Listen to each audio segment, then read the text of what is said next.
Feel a lot of guilt. I have a lot of guilt, and I get over the guilt sometimes. So what do you feel guilty about? Well, I don't even want to go back to my whole life. Well, we don't want you to either. Yeah. But you didn't say, I felt guilt. You said, I feel guilt. So what are you feeling guilt about now, these days? Well, one thing is, I decided to leave this church and chaplain team because I don't like the new minister and his message. And there were some people disappointed about that, but I felt it was the right thing to do. So you feel guilt. This is really good. Not so good, but really good conversation. It's all right. You feel guilty about not pleasing those people, but the reason that you decided not to please them is because you could feel that something else was better for you. So you followed your guidance a little ways, but then you feel guilty about following your guidance. There's something really worth discussing here, isn't there? We're just going to ask you a few questions. Do you acknowledge that you are an extension of source energy? I intellectually know that. Sometimes that's real hard for me because I still had this thing about I'm so guilty and bad, and I'm different. I know that's the ego. Yes, I do know that, really. I know that I am. So, as brilliant as all you humans are, have any of you managed to scrape enough dirt together and launch it into orbit?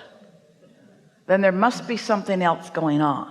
Just use your logic a little bit in order to kind of feel the big picture, and let your logic help you to realize that there's a whole lot more going on than just this physical and even this human experience. You see, if we can help you to remember that every emotion you feel is about your alignment with that greater you or that misalignment, if you can just trust your emotions, trust that when you feel love, you're hooked up. Can you explain to us any difference between being in a moment of love and being in a moment of worthiness? Love feels better because love is so soft and comforting, and it serves me and I feel like everyone else, and worthiness, when I'm feeling love, I really feel worthiness. Well, that's the point that we were making. So what you just said to us, we're going to give it back to you the way you presented it verbally, but even more vibrationally. Love and worthiness are identical vibrations, because when you are tuned into who you are the love that your inner being is. And when you're tuned into who you feel about you the way your inner being feels about you. So they are identical vibrations.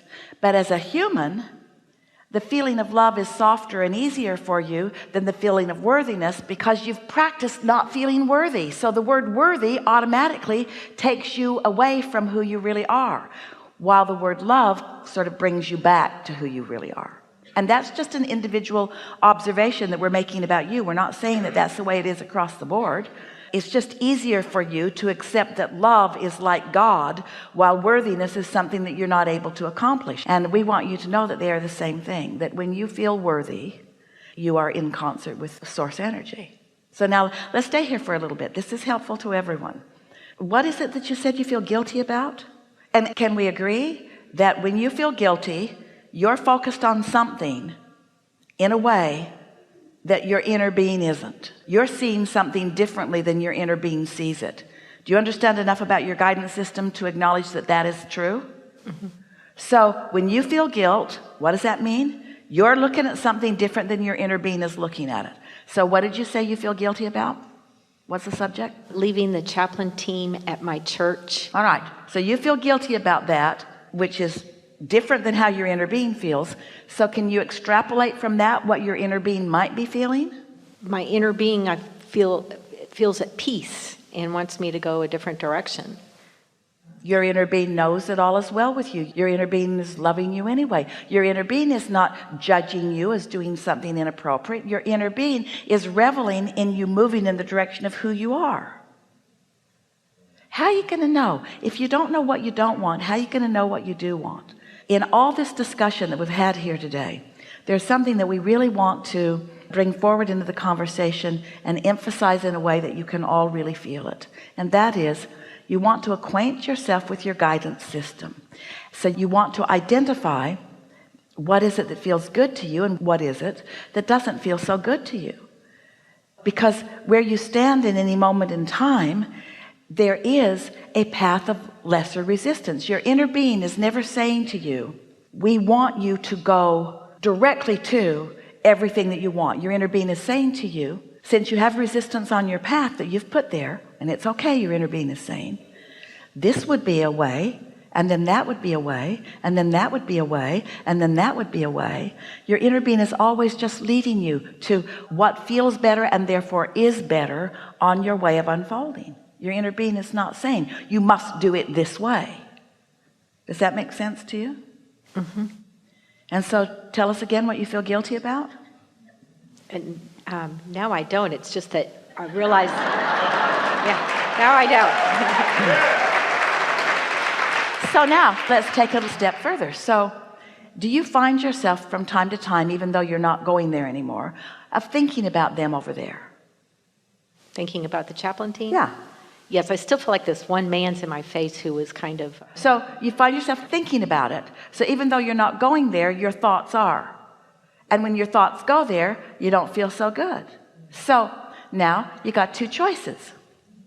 You can not think about that ever again, which isn't a very likely choice because you're moving down the hill already. There's momentum.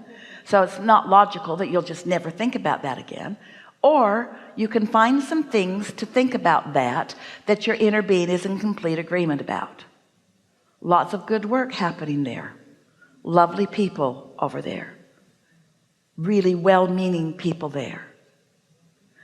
People ready for that, maybe not quite ready for what you are ready for. Not wrong. Right. What they're doing is just fine. So you can think about that and be in complete concert with your inner being, and instead of feeling guilt, you can feel love with them not doing one thing different. Isn't that nice? They don't have to be different, because guilt and blame are pretty close together. We'd rather you feel blame than guilt because there's a little less resistance in it, but they both are terrible feelings.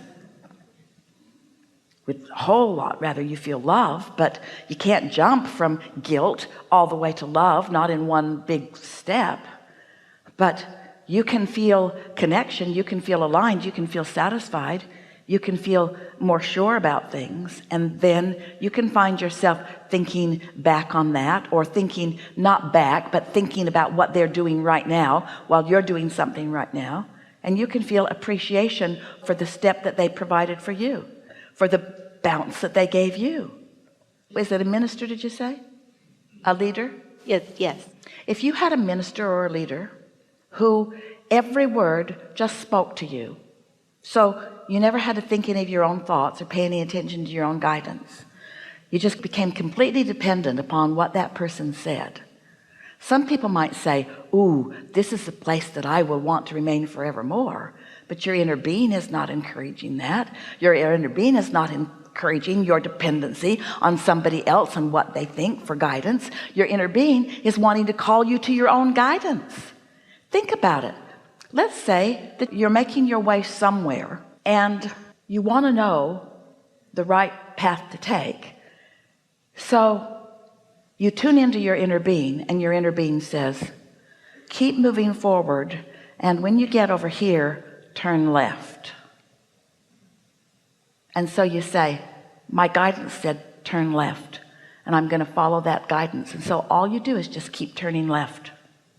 Everywhere you go, you just turn left, because the minister who was guiding you gave you that edict, or you got it from somewhere. Turn left.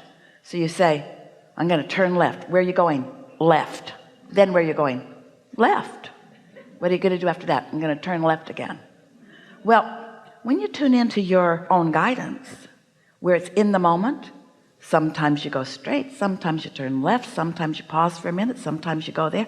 Your guidance is fluid, and it's taking into consideration where you are now and what you've become. Your guidance understands the gap between the intention that you've put out there, the goals, let's say, that you've set out there, and where you stand vibrationally. And so your guidance is this fluid, in the moment guidance that most humans who have a list of things for you to follow can't be that specifically attuned to the precision of that which is you, but your inner being is.